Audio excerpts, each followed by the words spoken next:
We've got a dunk contest on fire. We've got an all-new All-Star Game format. And I've got an absolutely epic Miracle on Ice bobblehead to give away. It is time for your Watch DA Live Sunday Pig Pile.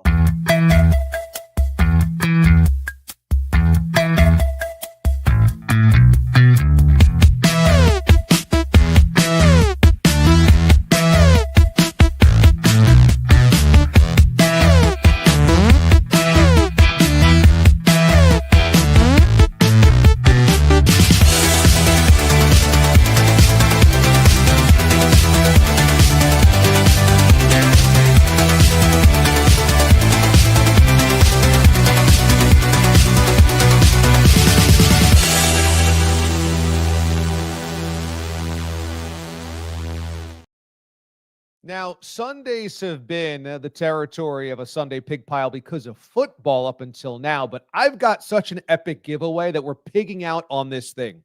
This is legit. This is from the National Bobblehead Hall of Fame, okay? We are celebrating 45 years since the Miracle on Ice, the 1980 U.S. Men's Olympic hockey team, okay? And I've got a Jack O'Callahan individually limited edition figurine, individually numbered, okay? Bobblehead to give away tonight. How cool is this? They watch the show at the National Bobblehead Hall of Fame. I'm not joking. They love Watch DA Live. They said, we've got these things coming out. Would you like to give them away? And I said, yeah.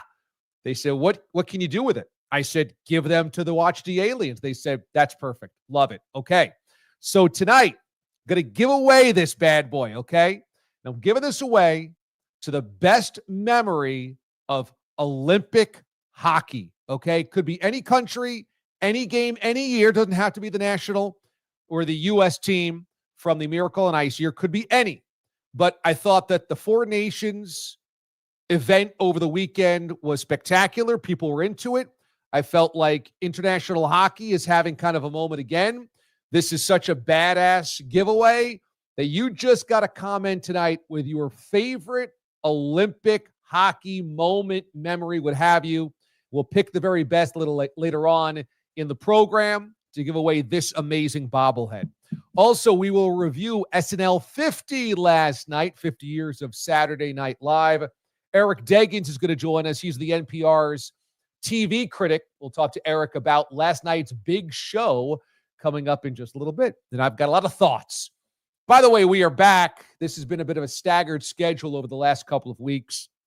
We were here doing an As Live episode when I was traveling 2 Sundays ago to New Orleans for the Super Bowl. And then last Sunday, or this past Sunday, well, 2 Sundays ago now, was the Super Bowl.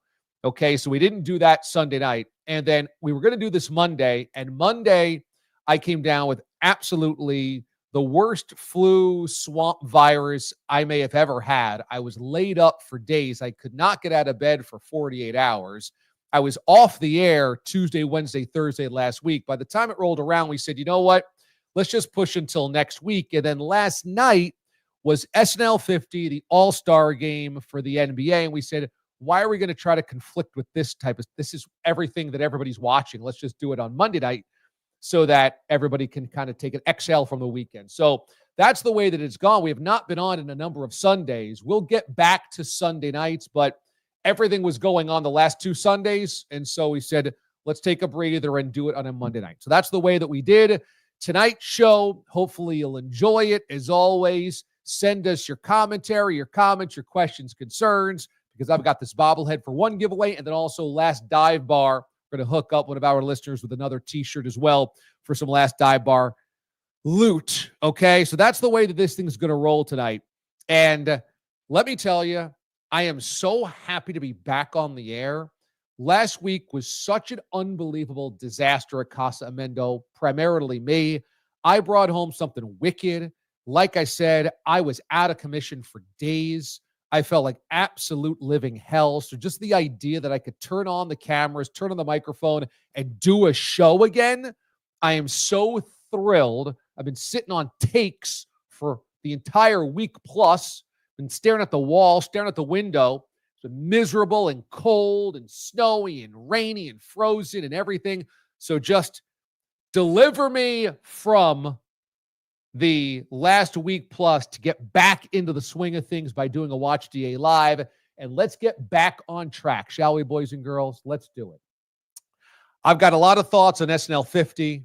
I thought it was largely very, very good. Some things that I would improve upon, some things I thought didn't land so well. Overall, though, I thought it was very good. I can't wait to get into that, as I mentioned before.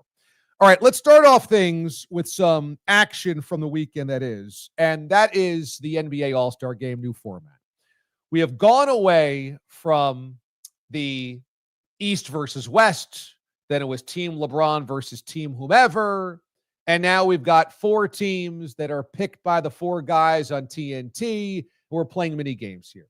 This is the biggest solution to the biggest problem yesterday. And that is you got to eliminate all the dead time in between everything. The intros, the concerts, the vignettes, the comedy, the bits. At the end of the day, this is a weekend that we are there to see the very best in basketball perform doing something. Could be a 3-point contest, could be a dunk contest, is a mini game, mini games, whatever it is.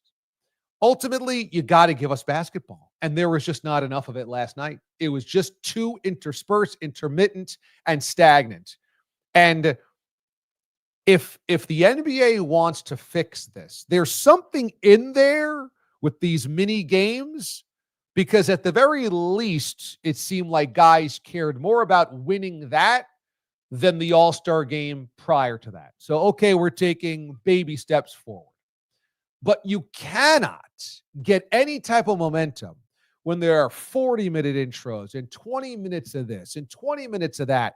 Then it's less basketball. Now you're just shoehorning basketball into just some television show. And that's going to bore everybody to tears, including the players. So there's a kernel of something good here. There is a kernel of something good. But you just have to just chip away at the TV nonsense, the show nonsense, get to the basketball of it. Maybe that's a little better after TNT loses the package. TNT seemed to be pretty self-important last night. We all love TNT. We all love the history of the game on that channel. But there was a lot of what makes TNT TNT, and it became a little, to me, self-involved over the course of the night. There is a massive problem, though, with the All-Star game. And this is for all All-Star games by and large, but for the NBA All-Star game and in general, the NHL All-Star game, the NBA, the NFL Pro Bowl, and Major League's All-Star game. It has stopped mattering on a large scale to any of the players because money got too big and because players became too chummy and familiar with one another. Because of free agency, because in basketball, AAU and travel teams, because of it in the NFL, these guys sharing agents and doing these, shows together or advertising campaigns together or red carpets together. There's no animosity anymore. And so thus, All-Star games cannot be, nobody cares about East versus West, NL versus AL, NFC, AFC. Those lines have all been blurred. Okay. It's not just a basketball thing. It's everybody. That you cannot put the genie back in the bottle. What you have to do is find something, despite all of that being gone, that helps motivate guys. Number one, money. I'm not quite sure why the NBA, just like the NBA Cup, doesn't have a sponsor like Sprite and say, okay, winning, you have to make the money so big that the winning team actually cares about it and that the losing team gets nothing. That's the way that it's going to have to be. Not sure why they haven't done it. They do it for the NBA Cup, and that seems to matter. Guys want to play for the cash there. They want their teammates to win cash. For some reason, we're not doing that in the NBA All-Star game. I have no idea why. The second part is you have to create some type of personal pride. And what we saw from the Four Nations is national pride still matters. Still matters.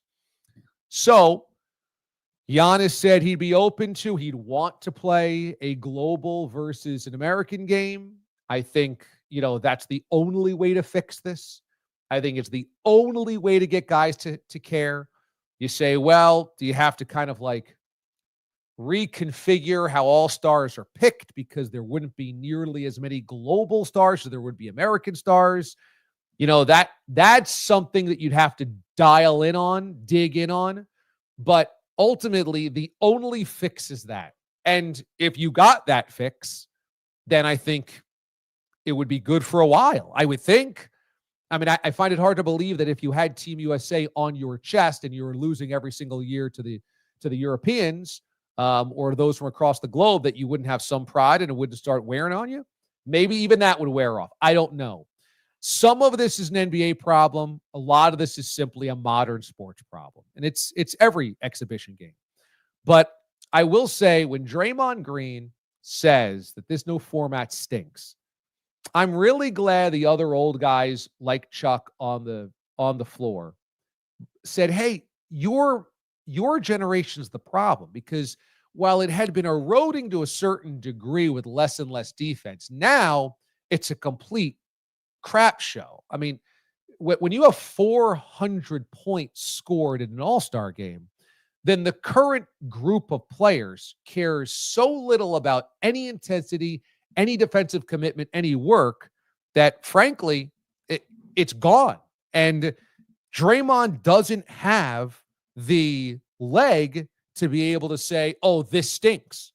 Well, because of you and your group of guys that deemed it so unnecessary to play any type of defense, energy, effort, what have you, we are left scrambling to make something out of nothing. Something. And I do think that Draymond oftentimes has this incredible blind spot, and it showed itself again last night. And I think that for the NBA players that are like, well, this kind of stinks too. Well, you're going to have to give us something. You're going to have to give us something, because if this doesn't work and that doesn't work and that won't work, and you don't like this, you don't like that, what are we left to do? How are we left to solve this? And maybe there isn't a solve. Maybe it's simply the skills competition and that's it. Maybe that's the only thing that we have left for All-Star Weekend. But I have a tendency to believe if you could find a way to do the U.S. versus the world, you'd finally be into something that mattered to guys. So with that being said, we did have the slam dunk contest and we did have the 3-point contest. And Mac McClung, God bless him, this guy's still doing things that feel old school, that could have rattled, the masses and got people fired up 30 years ago. I don't know if any of us are all that wowed by cars and props anymore, but him jumping legit over a car is pretty cool. And the fact that he can still do things that make NBA players cringe and get up and get fired up, and I say cringe in a good way, like, man, that's filthy. At least we have a guy that wants to put on a show. And when you see guys like Zach LaVine say, maybe I got to get back into this thing, I hope that Mac McClung stirred something from some of these guys that have done in the past or are thinking that it's not cool to do it. Because he's proven there is life left without props too. Yeah, he's jumping over cars, but he's also throwing down some wicked windmills. He's kissing the rim and then dunking it. He's doing some pretty badass stuff, and he's doing it in an unassuming manner. He's playing in the G League. It's pretty good. It's pretty good. It does still get people up. Now, you can't only have Mac McClung. You need somebody else to step up there with him. But, I mean, I don't understand, again, why we don't have $5 million on the line and a superstar going, yeah, I'll take that $5 million. Let's go. Like, money is the solve on everything here. It's why they're not competing hard. So put money out there so that they compete hard for a different reason. Other money. I don't understand it. I'll never understand why you can't get a Sprite, a State Farm, or what have you. You just end up saying, okay, $5 million to the winner here. And you tell me there's not going to be some better guys that come out there for. Is that beneath you? I mean, you're already making the All-Star weekend to be one giant, Sprite fest anyway. It's just in terms of corporate sponsorship. You might as well. It'll never make any sense to me that the most obvious solution to all of this is just to make it a huge cash grab, and then let's see who comes out of the woodwork for the cash grab. Even if it's guys that are on their last legs and they might not get another contract, that might actually be fun. All right, on the hockey side of things, the Four Nations is clearly a huge win. And what it shows you is that in terms of making guys invest in something bigger than themselves, it takes national identity. And say what you want about the World Baseball Classic, the WBC is something that, a lot of people kind of scoff at, especially here in the States. But when guys across the globe, play for their countries, or especially when the Caribbean countries, the Latin countries, when they get into it, I mean, it is a massive thing. It draws stars, it draws emotion, it draws sounds and sights. The World Baseball Classic might not matter to Americans. It matters to just about everybody else in baseball. We're seeing that with the Four Nations. We're seeing that. And I don't know if this is something you can do every single year. I don't know if hockey even wants to do it every single year. But when you are dropping the gloves upon puck drop for an exhibition, you've tapped into something real. You've tapped into something that is very, very legit.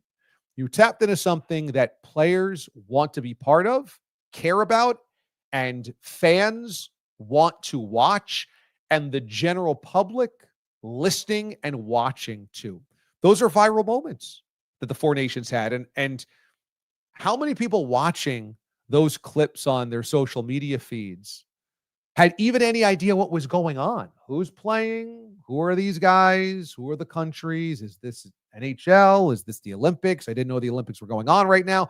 Like, I'm sure tons of people were just confused at what's going on. But it cut through the clutter in a big way. And hockey's always looking for something like that. So it is funny that we had the two very stark differences. You had the NBA All-Star Game constantly looking for any way to get guys to care on the same night as guys cared so much about an exhibition that they're dropping the gloves and getting to scraps and brawls and fights during a made-for-TV, global tournament. It was pretty amazing. But I think also for hockey, it's a little ring of the bell. Hey, reminder now that football's over, hockey season's going, and now it's the thick of the hockey season. And it is a moment to kind of like dial in and go, oh, right. Okay, now what am I paying attention to in the sports world? And it is kind of amazing, is it not, that once that football ends, you have everybody kind of dumping all of their best stuff on the table going, hey, look at us. You had the NBA All-Star Weekend. You have the Four Nations. You have SNL 50, which is the biggest television event of the year, of the last 10 years, what have you, over the next 10 years. And you have White Lotus. You have all of these award shows. It's like everybody dump it onto the table and let's go. Let's see what you got here. Okay. Hey, we're still around.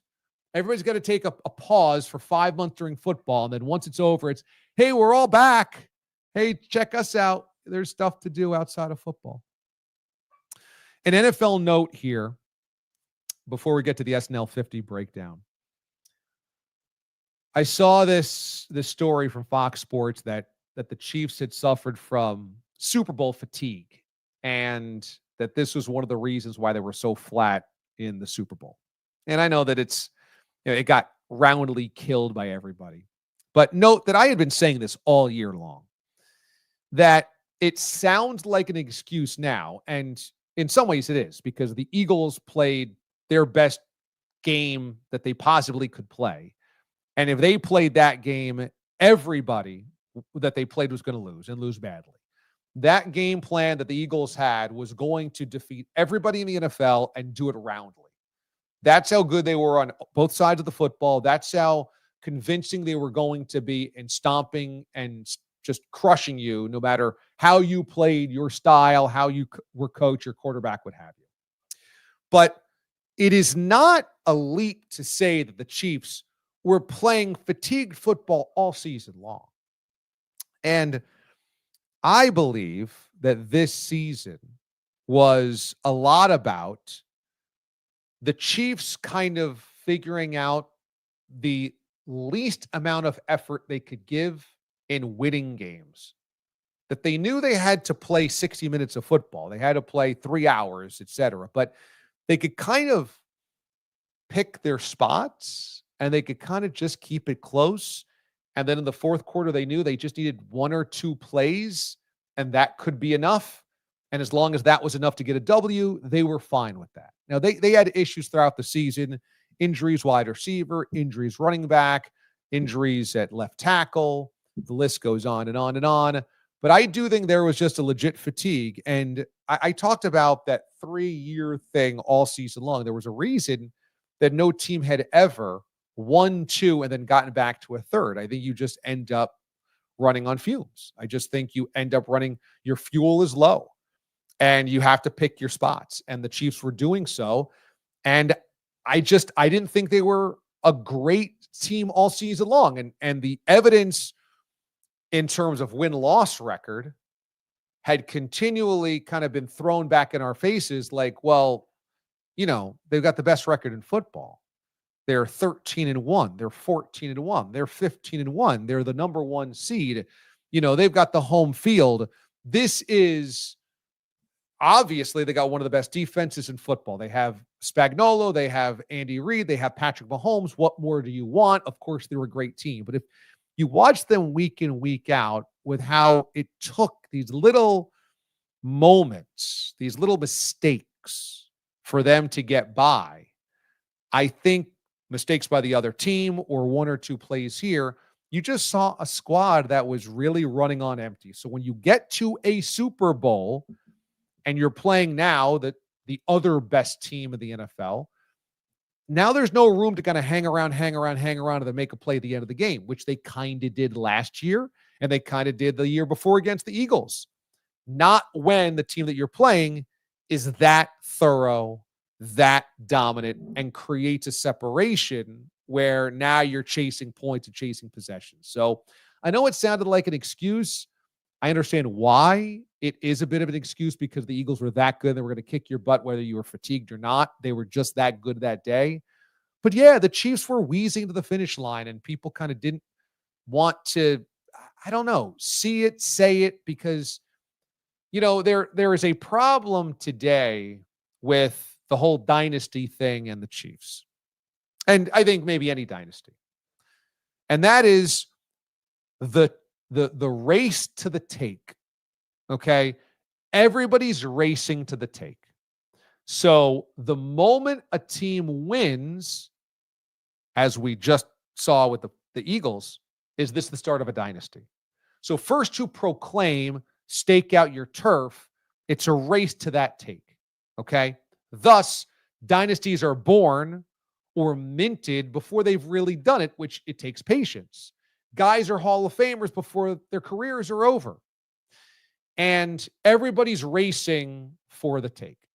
Then you have a team not look very good and it's season over. Coach got to be fired. Get rid of that quarterback. Happened to Bryce Young, right? It happens every single year. Something happens badly and it's fire that guy. That guy's a bum. Oh, it's over. So the Chiefs, they were caught in between this year of the take race. Those that were adamant that this was a dynasty and this was greatness would tell you, well, ignore how they're winning because they've already staked out the ground of this is the greatest dynasty of all time. If you were to look at the way they won this year by all these kind of like strange occurrences, a foot out of bounds, a defensive pass interference, a blocked field goal, an errant snap, and started saying, they're not that good, you were stuck in the other race. Too early to declare them over, they're bad, etc. Blah, blah, blah. Right? Now you're racing the other way, quickly dismissing anything that they've accomplished. So you're stuck in the middle, and that's what ends up happening. You're either dismissing everything that they've accomplished, or you're ignoring that they look mortal over the course of the season, and also ignoring what happened at the end of last season when they were mortal and they still won a Super Bowl. So it just kind of lent itself to a lot of over exaggerations. And I guess this is just the way that it's always going to be in sports now. But the take race is on. And what's the next one? Okay, now the Eagles. Are they the new dynasty? What are they going to do? How many do they need? It was like when Stephen A. proclaimed that, well, until Mahomes wins 5, we can't have the debate anymore about the GOAT. Well, why were we having it anyway? What was the need to have it already? There was no need. And the take race was not there during Joe Montana's career, when it was like, oh, he got 2 rings. Okay, it's 1984. How many more will we need to see from Montana so that he passes Roger Staubach or Otto Graham or Fran Tarkenton? What it's going to take? What is it going to take? Okay, it's like now the moment a guy is anywhere close, you have to mint him. Okay, he's an all-time great. What's it going to take? Okay, is he there yet? Has he already done it? Like, even had Mahomes won the Super Bowl, we didn't have to proclaim him the GOAT. It was unnecessary. There was no need to do so, but the race was on. And now with the loss, well, let's put that on the back burner for now. Yeah, it didn't need to be on the front burner. You can just enjoy sports without everything having to be legacy, a Hall of Fame, greatest of all time, dynasty, best, worst, etc. It is possible. It's just that nobody seems to want to play by those games. So now we have to fabricate rules so that you say, well, now we're not even going to address it until. Oh, okay. All right. Very good. Last night, SNL 50. Did it live up to the hype? Joining us tonight here on the show is NPR's television critic and author as well, Eric Deggans, who joins us over the phone here on the program. Eric, how we doing? Doing pretty good. I'm a little tired. I stayed up late watching this thing, which was 3.5 hours. So forgive me if I'm a little slow in the uptake. It's all good, man. No, you one could understand being a little lethargic after all of that. It was a beast last night, especially once we got to Weekend Update and it was only 90 minutes in. And they're like, wow, even they made a joke about, wow, we're only halfway through this thing at this point in time. Exactly. I mean, the regular show is only about an hour and a half. So they presented a show that was more than twice the length that they normally have for programs. So, it went on. Overall, did you give it a passing grade? Yeah, I give it a passing grade. I mean, SNL these days is kind of uneven. I think they've kind of been stuck, to use a sports term. They've been in kind of a rebuilding year for, I think, the last couple of years. And, they have a few stalwarts like Bowen Yang and Kenan Thompson who are stars and can make anything funny no matter what. But I think much of the cast has kind of struggled to make an impact, and they've struggled to sort of figure out what their voice is in today's times. And so you had a 50th anniversary celebration that kind of relied a lot on sketches from about 20 years ago, 15, 20 years ago. The Will Ferrell years, the Tina Fey years, the Kristen Wiig years, a lot of references to stuff that came from those times, and not as much to stuff from the very beginning of the show, and not and hardly anything, like one sketch I think that kind of referenced the last couple years. I know that you had thought Eddie Murphy shined last night, as did I. You made him your MVP in your piece for NPR today. What made Eddie your MVP last night? Well, he's one of those cats where, you can kind of put him in a sketch that might be okay, and he'll elevate it. So, you could tell he was ad-libbing The very first sketch he was in was a Black Jeopardy redo, where he was playing Tracy Morgan, and Tracy Morgan was standing next to him playing a different character, and and he was ad libbing so much that he threw off Leslie Jones, who started laughing and missing her cues while they were doing the bit. And I also think he was so funny that it almost kind of stepped on Tom Hanks when he showed up, and he was sort of supposed to be the closing punchline.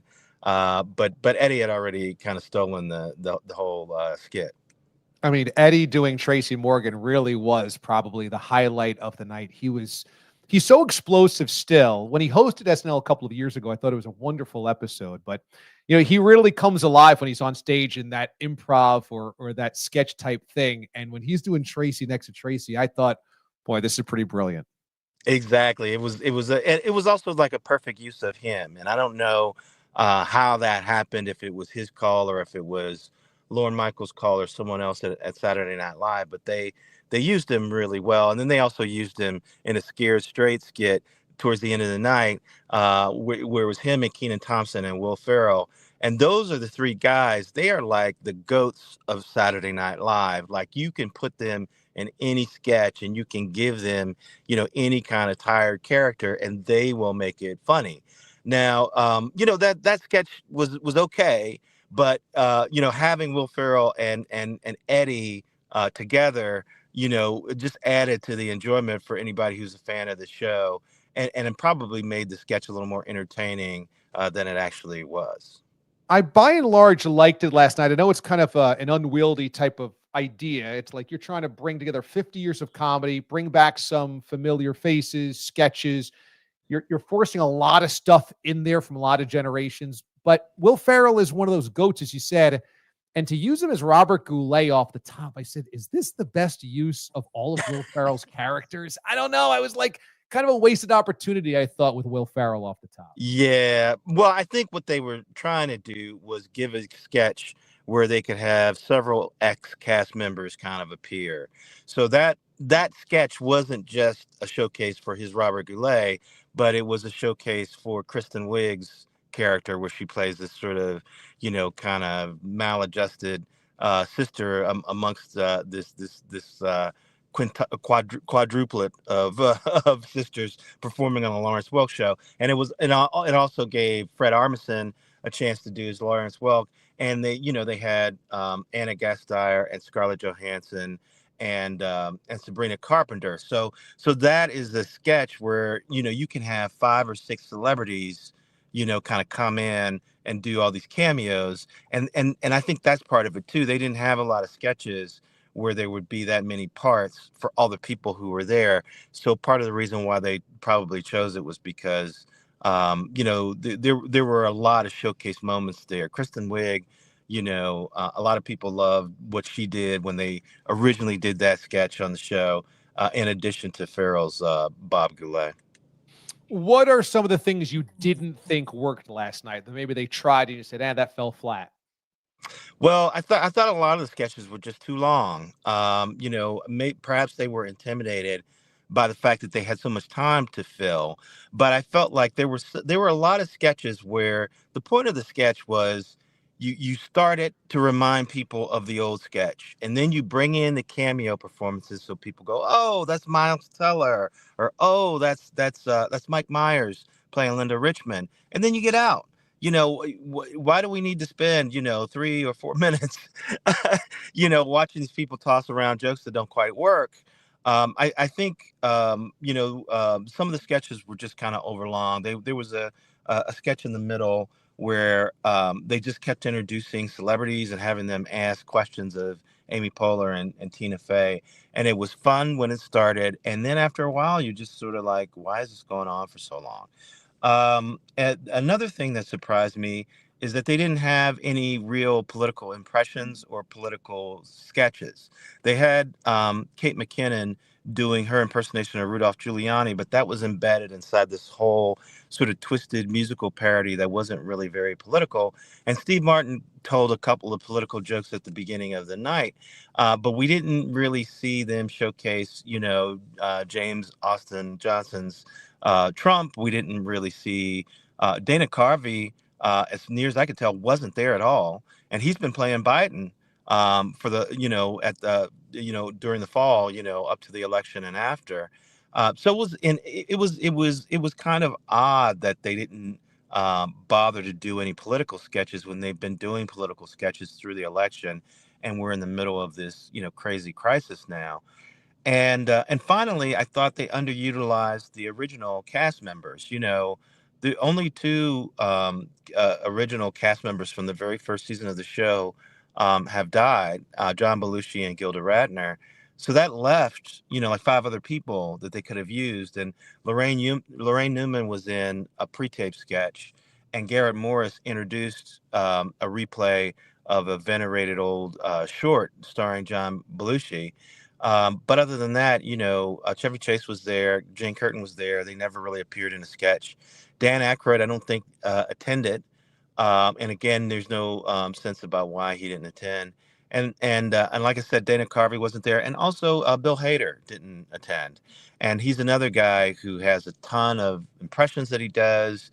Was somebody who was considered kind of an ace player on the show, but he's also been very open about how much anxiety it produced for him to appear on the show, how he struggled with anxiety the whole time he was on it.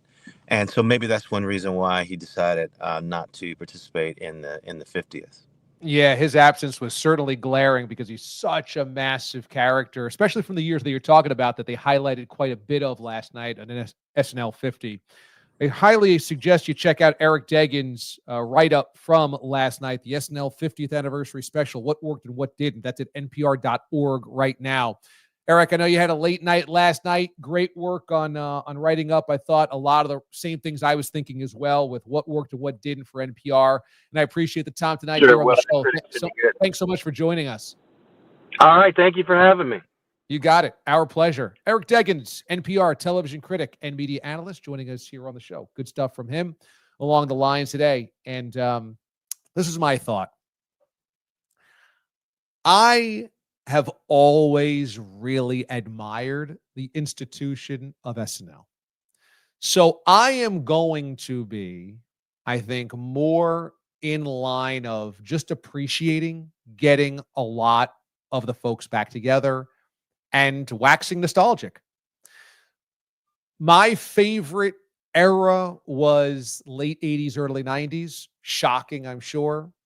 This was my favorite cast. This is Carvey leading into Sandler and Farley and Hartman and Jan Hooks and Kevin Nealon, Dennis Miller as my update guy. That's my window right there, like 88 to 93. Mike Myers is in there. This is the peak of Wayne's World. This is the peak of Dana Carvey as George Bush. This is those years. And I'll always love SNL, always. Now, I don't watch it much anymore. I catch some clips on YouTube. I obviously will see whatever is trending on social media. I've seen the Domingo sketch. I thought the Beavis and Butthead sketch from earlier in the season was absolutely fantastic, or last season. In fact, we had Vanessa Jackson, one of the writers on the show, on Watch DA Live over the summer, talking about that sketch. So I just love that they got everybody together. I do think, by and large, it's an impossible task to look back at an institution while also trying to create new content last night and trying to kind of shoehorn in old cast members, new cast members, current cast members, celebrities who have hosted, musical acts. Even if you have 3.5 hours, I think it's nearly impossible. I thought the mistake they made was, I think they stacked it a little weird. The Lawrence Welk show early was kind of like I thought leading off with Paul Simon and Sabrina Carpenter, it's a low energy song. I think you got to start off with something high energy. I know why they brought them together. You have Paul Simon, who was the, one of the original sounds and voices of SNL in 75. And you pair him with somebody contemporary who is hotter right now than Sabrina Carpenter. But I think it needs to be a little bit more celebratory and upbeat. But I just think you stacked it a little weird. I think the Lawrence Welk show is kind of unnecessary. There's definitely a different way to get Kristen Wiig and Will Ferrell into the same sketch. Totally unnecessary to have Kim Kardashian, in any sketch. I think you also, Black Jeopardy is good because Eddie is doing Tracy Morgan. The rest of the sketch is a little bit like a eh. And then again, you're shoehorning Tom Hanks into the end of that because he was in one of the original ones. And it's not going to hit the same way because you kind of know the bit. The reason that the first one works with Tom Hanks, you don't know the bit yet. You're going to the well on Domingo again, a little bit of a twist here, but we've really now started to soak Domingo for everything that it's worth. I get it. It's popular. Does it need to be an SNL 50? But again, I think it's kind of an impossible ask. You're asking to look back on 50 years of comedy while also making new comedy. It's like you're serving two masters here. I thought of all the things last night that worked best, Adam Sandler doing the song about 50 years. Because Adam Sandler is remarkable in this way. Sandler has this kind of effortless everyman thing. He's wearing sweatpants all the time, ball caps. It looks like he's always just rolled out of bed. So whatever his humor is, it is so just kind of there and slapped together seemingly, and just whatever it is, it is. And yet nobody hits silliness and punchlines with a wistful nostalgia like Adam Sandler. And when Sandler pauses for Farley and for Norm, it's like the whole room gets choked up, because there's the significance here. The significance of last night is not to make new content. The significance of last night is to remind us that all of us watching for 50 years have had people from that show enter our lives and become pop culture phenomenons. And we've seen them be born as celebrities, and some of them die as celebrities. And that the institution of SNL is so unreal that it could birth Bill Murray and Chevy Chase. And Chevy Chase is 80 years old. That the same show at the same time slot, doing the same exact thing, the same format, would birth the celebrity career of a guy who's 80 years old. I mean, just that. So how do you weave that together? Sandler did it best. Sandler did it best. That song was powerful. And it was like, Billy Crystal gave us just a year. I thought it was like, wow, it's an interesting way to put it. He gave us just a year. But, we got 11 of Armisen. Once you started thinking about it in those ways, it was almost like a baseball player's career. How many years did you get to enjoy that player, that athlete? Sandler nailed it. He was phenomenal. He absolutely nailed it. I thought the other guy that nailed it, unsurprisingly, was Bill Murray doing the ranking of the Weekend Update anchors. I thought that was brilliant. I thought it was great.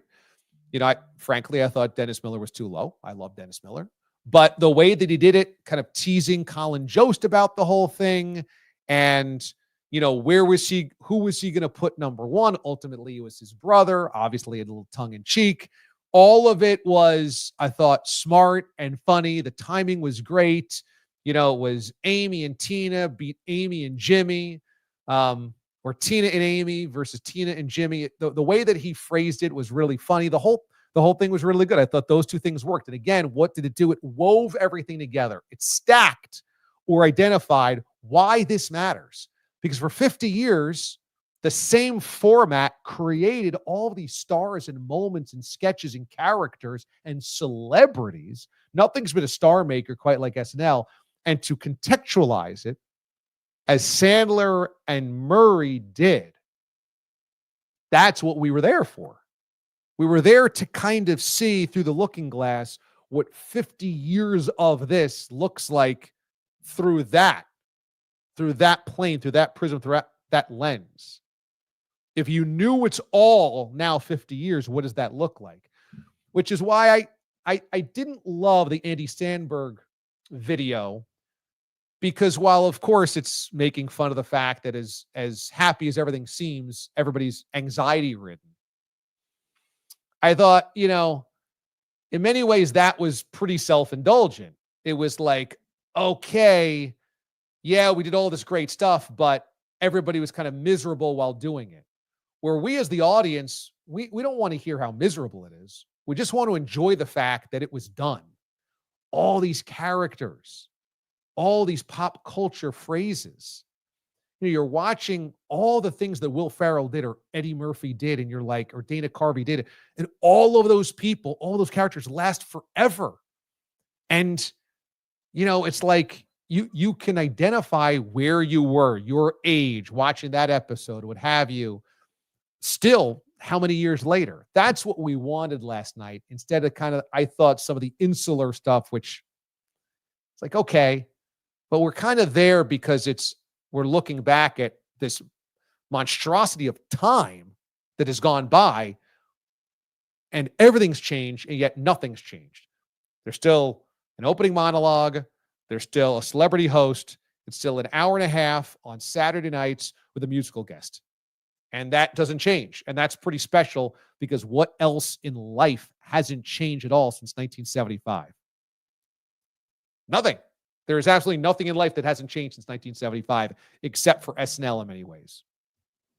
So that's my overall thought on SNL 50. I liked it.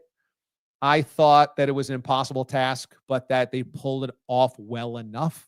I would have made some changes, like I said, some of the stuff, but overall, I thought it was better than I expected. And I'm kind of wondering, like, it's such an institution now. How can you ever disassemble it? Lord's not going to be there forever. He's 80. But if you just gave the job to Seth Meyers or whomever, how could you ever disassemble this? It's just a machine that lasts forever. So it's like Steve Martin's probably going to be at SNL 70. I mean, what? It's like it just keeps recreating itself in the same exact way almost. Wallace is asking, why didn't they wait until the actual anniversary in October? Because February is sweeps month. Because this is where you make your bank with ratings. So that's why the Winter Olympics are always during February. This is why the Grammys and the Oscars and your award shows are during February. It's why SNL 40 was in February. SNL 50 is in February. It's why, the NFL loves that the Super Bowl is in February, because this month is when you've got the most people inside watching TV, not distracted, and then you sell these numbers for the spring and then even for the fall potentially on television ad revenue. Okay, I got stuff to do. I got stuff to give away. So if you didn't hear at the top, I've got this unbelievable Jack O'Callahan Miracle on Ice bobblehead. This is from the Bobblehead Hall of Fame. I don't know if you can see the stamp on this, but it is there. The National Bobblehead Hall of Fame sent this to me. They love the show. They wanted to give one of these away. So I said, absolutely, let's do so. But before we get there, did you know that Aiden, the Marquette Marvel, is going to debut a brand new segment here on the show tonight? And we are bringing you through post-football into March Madness. And Aiden, come on camera, my friend, because we are doing something called Making Tacos. If you're not making tacos, I don't love you no more. That's right. Dave Friedman, Super Dave, gave us that phrase. And he's, of course, one of the great voices of college basketball. And getting you ready for March Madness is our very own Aiden Hatton, Marquette Marvel. He's a huge college basketball guy, a Marquette guy. All right, Aiden. So each and every week here on Watch DA Live, you're going to give us some inside looks at what's going on with college hoops. That's right, DA. Today's February 17th, and I wanted to start the first ever edition of Making Tacos by pulling up a tweet that I sent on January 30th. Okay, so this is back in January. I Peter Schwartzed it and shamelessly entered a Marquette ticket giveaway on Twitter with this picture. Not a great multitasker at work. That's January 30th. Well, our friend of the show, Curtis, wrote back, it's not even tournament time, Aiden. That's January 30th. So, yeah, this isn't just a 1 month job. I've been here. I'm the guy that you listen to from now, February 17th, through the rest of March Madness, the next big event on the sports calendar. So, without further ado, let's make some tacos. The first segment that we're going to do and debut is called Today's Calientes. Very Yes. nice. By Who is the way, hot? that's a sombrero. If you're wondering, it's not a cowboy hat. It's a sombrero that Aiden is wearing that he pulled out of his parents' closet. I did. It's going to do the job for this week. Next week, we'll see. We may upgrade. Okay. We'll see if we have the budget for it. Today's Calientes. First off, the Auburn Tigers. If you have been living under a rock or have not watched any college basketball this year, Auburn is without a doubt the number one team in the country. They just played the Iron Bowl of basketball against Alabama on Saturday, withstood a second half comeback, and you're looking at Janai Broom on the left side of your screen there. If he didn't get hurt in the middle of the season and missed about 4 to 5 games, would probably be the National Player of the Year over Cooper Flagg, which is saying something. So the Auburn Tigers will undoubtedly, I think, be the number one seed in your bracket come March. So that's number one on today's Calientes, DA. I like it. Number 2, who else is caliente this week? How about Pat Kelsey? He's the head coach of Louisville. But for the D'Alien audience, he is the former coach of the Winthrop Eagles. Wow. Yes. Yeah, And there we Dave go. Friedman. Yes. Pat got Louisville back into the top 25 this week. And lone entrant back in the top 25 this week. They're back at number 25. First 20-win season in 5 years for the Cardinals. So shout out to Pat Kelsey. Friedman Kelsey 2016, as you remember. It took over the nation. Unfortunately, they lost by small percentage points in that election. But Mr. Kelsey has Louisville back in the top 25 this week. He is muy caliente. Nice. I love it. And finally, his team may not be muy caliente right now, but Micah Shrewsbury is the head coach of Notre Dame. And this just came out this morning, or last night, I should say. He took another loss to said Louisville Pat Kelsey team and was muy caliente at his postgame press We're conference. gonna get this thing rolling. I sat there and watched more Louisville fans in here than Notre Dame people. And that's embarrassing. That's embarrassing for me because I'm the head coach here. And yes, it's my eye got us in this predicament. But don't come back when we're losing or when we're winning because we're turning this around, man. You better believe that. Everybody that gave up on me, believe it. Write this date down and believe it because we're going to get this thing rolling. I don't care if you gave up on me or not. Wow. That was intense. That isn't, if that's not caliente, I don't know what is. So Micah, it's either going to go way up or way down from there. But I had to throw that in there because Notre Dame basketball is on a slide. But he was muy caliente. It was very muy caliente. I liked how he mistakenly said, when I don't want to see you back here when we're losing. Oh, wait a second. We are losing. Winning. Winning. He stumbled over his words a little bit, and as we know in the media business, you can stumble over your words sometimes. And sometimes in the media business, you run into people maybe at a Super Bowl party, or you run into people at a bar, and you try to strike up a conversation, but inevitably they just say, "Get away from me, buddy." He said, "Get away from me, buddy!" So good. The graphics are fantastic. So the next segment of your weekly making tacos is going to be my get away from me buddies. Okay. I don't want to see them this week. Their stock is plummeting, just as Aaron Rodgers' was in that fateful night in Arizona. Number 1, Dan Hurley. He was taunting fans after a Tuesday win at Creighton this week. A big win for his UConn Huskies. They were playing as an unranked team for the first time in 4 years, back-to-back national champions, of course. And so I wanted to put him in for, the casual college basketball fans that will ask me, hey, Marquette Marvel, can UConn three-peat this year? They are not three-peating because they just lost to Seton Hall in the most chef's kiss fashion because he taunts fans after the win at Creighton on Tuesday like this.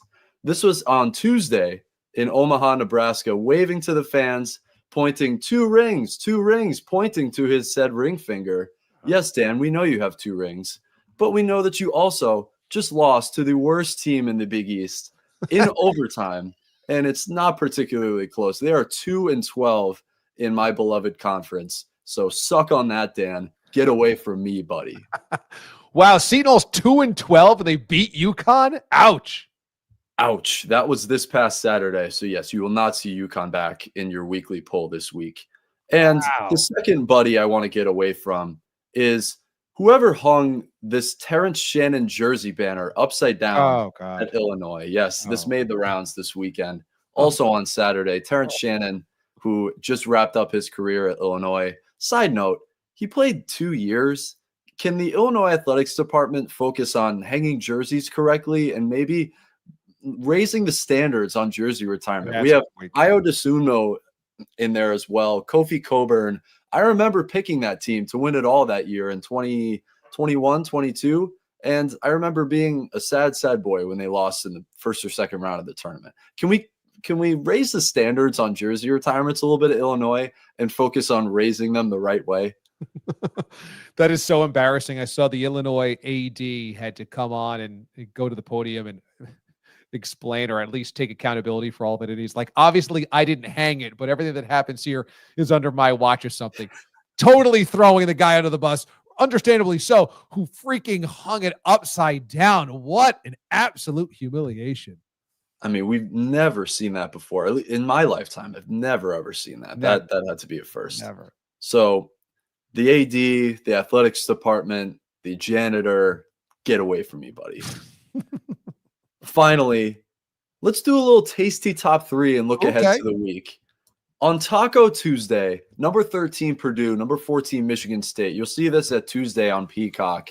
If you want to wet your beak a little bit, I know you got to get yourself back into the college basketball flow. Purdue, another team that you watched last year in the national championship with 7-footer Zach Edey. Oh, Marquette Marvel, is he back this year? No, but they have probably the best point guard in the country in Braden Smith. He is tearing it up right now for the Boilers and has them 13th in the country against Tom Izzo's Michigan State team that just year over year churns out teams that you may not have the stud player like a Braden Smith, like a Janai Broom. But Michigan State is back. They are 11-3 in the Big Ten. That is a battle for the Big Ten on Taco Tuesday. And we'll give you a little bonus, little seasoning. Taco Saturday, 2 games. Ooh. Number 6, Tennessee against number 7, Texas A&M. And number 8, Iowa State. And number 5, Houston. 2 top 10 matchups. Very spicy, muy caliente. I love what Houston is doing right now with Kelvin Sampson. I've been pulling for them for years and years. They made a Final Four a couple of years ago. Best defense in the country, I think you might say right now, because they swarm guys. And I'm saying that as a Marquette fan and Shaka Smart's defense. But Kelvin Sampson's might be number 1 defense in the country. And on the other side, Texas A&M, former Marquette coach Buzz Williams has A&M as highest ranking in about 4 to 5 years, I read this morning. So 2 top 10 matchups to watch as well this weekend. And that, my friends, is how you make some tacos. If you're not making tacos, I don't love you no more. Aiden, well done for our debut segment of Making Tacos. The graphics, the sizzle, the sound effects, the Friedman. And I love Moist Pork just parachuting in saying, I've got 2 minutes. Please explain Aiden's straw hat in 10 words or less. Now, I think it's pretty obvious considering it's making tacos, but maybe not, because here you have Wallace's answer is, hey, best guess it's a gimmick for the new bit. Yeah. I mean, what else could it have been? Even if you didn't get the gimmick or the bit, do we think that Aiden is just wearing a straw hat in the house as he produces Watch TA Live now? Oh, I love this. Now it's time for the post game. What did we call this in Canadian Bacon? This was the post bacon sizzle or something. Aiden with a big hat 10. I'll show that to my parents upstairs. They'll appreciate that. Underrated hat material. Yes. If you undercook your crow, you do get the March Madness.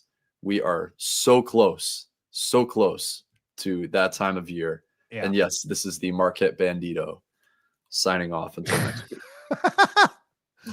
I do think that we have to replay Torg Bellinger for the uninitiated sometime in March. Once we hit March 1, maybe we'll play some of the best of clips. Maybe I'll rank my top 3 or top 5 moments of Torg Bellinger. Still lives forever, perhaps, as the most remarkable character in DA show history. But If you don't cook the crow correctly, you get come down with a case of the March Madness. Lemon pepper and some zest. It's so good. It's just so good. Okay. Let's give some stuff away, shall we? Let's give some stuff away. Number one, Aiden, I wanted to give away a t-shirt courtesy of Last Dive Bar, our good friends over at Last Dive Bar. By the way, if you're in Oakland or in the Bay Area, Fans Fest is coming up on March the 1st. Okay, that's a Saturday. So get out there. Last Dive Bar is going to be out there. How awesome is this? Is a baseball town. They don't even have the A's anymore. They're still holding Fans Fest.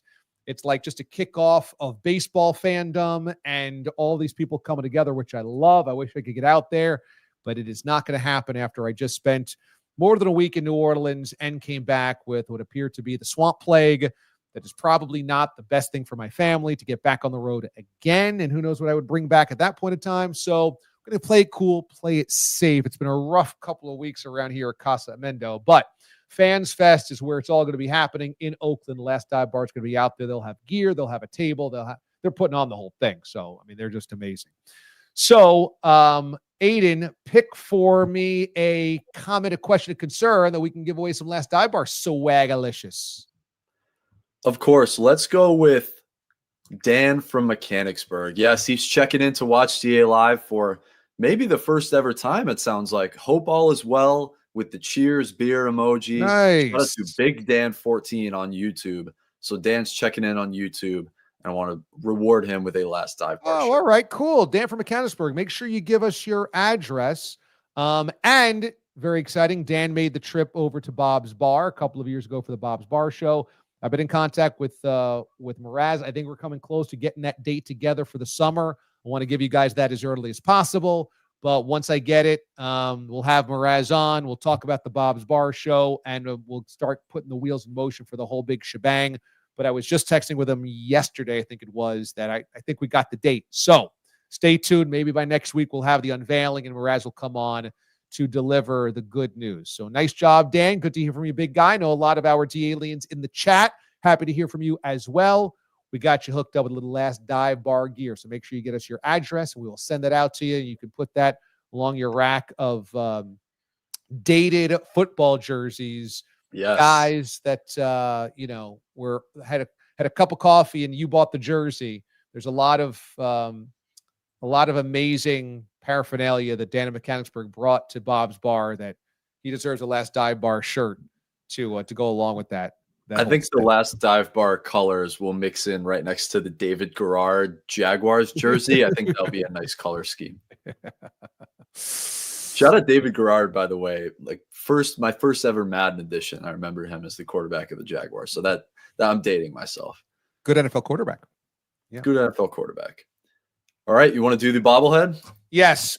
So once again, I just want to say thank you to the Bobblehead Hall of Fame. This show has really done some stuff I don't know if I wouldn't say I didn't think it could be done, but I will say I'm pleasantly surprised that we have fans at the National Bobblehead Hall of Fame that watch DA live. They watch them on Sunday nights, or if they can't catch it, they catch the replay on YouTube. And they said, you have a great group of people there. You've got such a cool show. They're like, can we contribute something and to kind of get the word out and maybe you can give it away? I said, sure. What? And they said, in honor of the 1980 Winter Olympics, 45 years since the Miracle on Ice, we have a new set of bobbleheads coming out. So they've got Jack O'Callahan.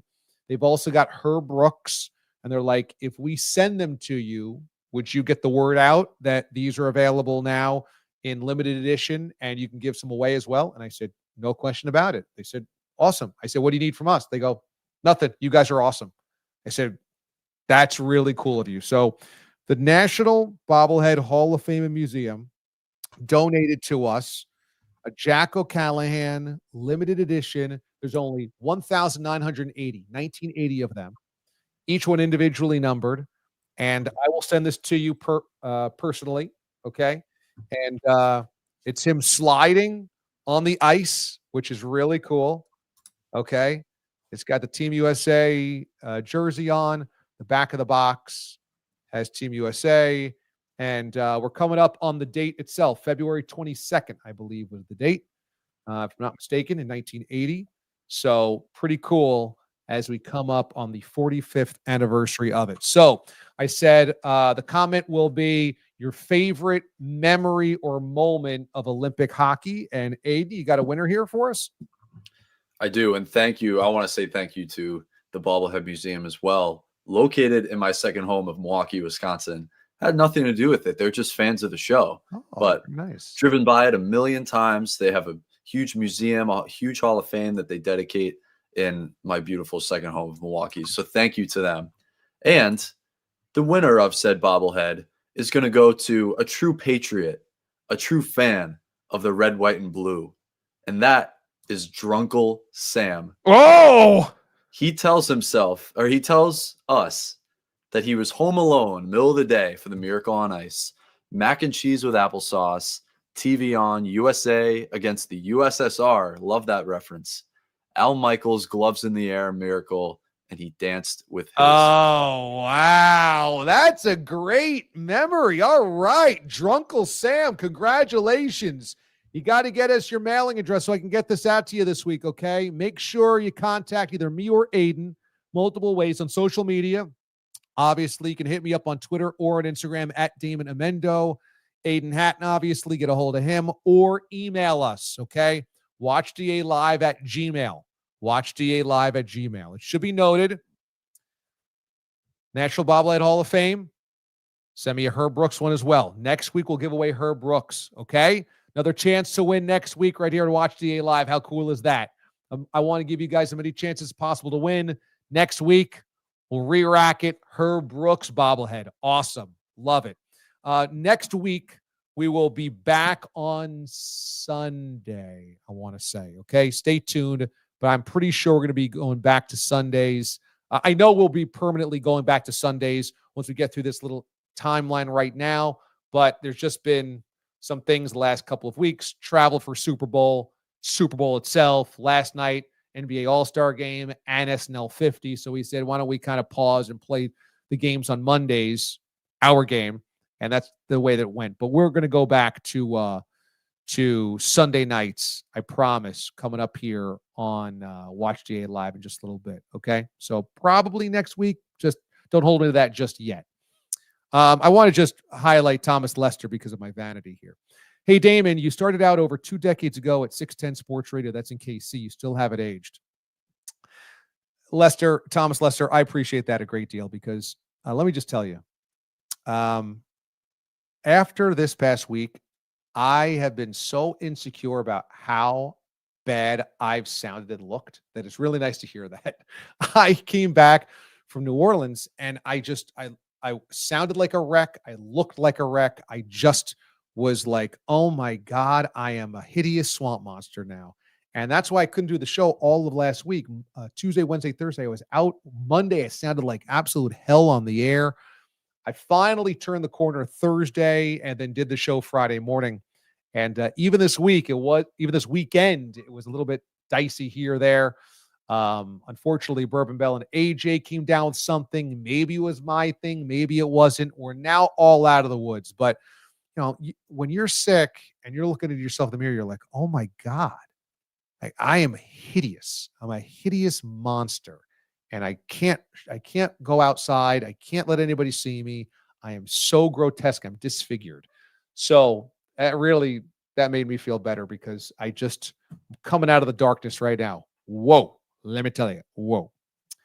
Before we get out of here tonight, why don't we give you a Little Mo laugh of the night, shall we? And Little Mo is always with us, hanging out and laughing with us on our, I would say, on our shoulders or on the cloud above or your top shelf or wherever it is that you're hanging out and watching this. He is certainly looking down and having a good time and laughing. And how about we go to last night's SNL 50? Aiden, do we want to play the video here or should I just describe what happened as Peyton Manning stood up in the crowd last night during the Q&A? I do have it pulled if you want it. I would love that. Yes. So here is Peyton Manning stepping up during the Q&A session of last night's SNL 50. That was a good moment there. Getting old sucks from Peyton Manning. Being retired sucks. It was pretty good. So that's our Little Mo laugh of the day. I'm sure he would have gotten a kick out of Peyton Manning joking about that. All right, everybody. Thanks so much for being with us on this Monday night edition of Watch DA Live. It is time to wrap things up. And we are getting closer to the merch that's going to happen in March for our 1-year anniversary here on Watch DA Live. When we get to March 17th, that is our 1-year anniversary, which is pretty phenomenal. So it's cool. We've been doing this each and every week for almost a full year now, and we've built such a great community. If you enjoy coming here and laughing and being part of the friend zone, yes, I will say friend zone because we were all friends here, part of the Watch the Aliens. They are such a great group of friends. I highly encourage you to bring others along for the ride with you. We love having new people here. We promise we don't bite. We're all in this thing together, and it makes my week every week that we get to come together and do this. I know it makes Aiden's week as well, and we as a team here, we just love coming together and putting together a fun show and doing the thing that we do.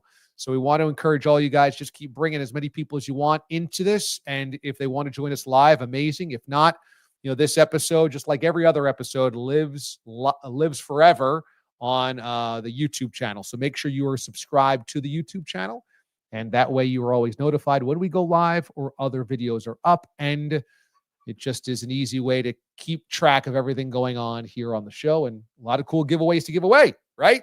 Like Les Dive Bar stuff and Herb Brooks bobblehead coming up next week. So that's going to do it for us tonight here on the show. I will see you tomorrow morning on Sirius XM Channel 82 for the DA Show with Babchick. See you then, everybody. For Aiden Hatton, executive producer, Muy Caliente tonight.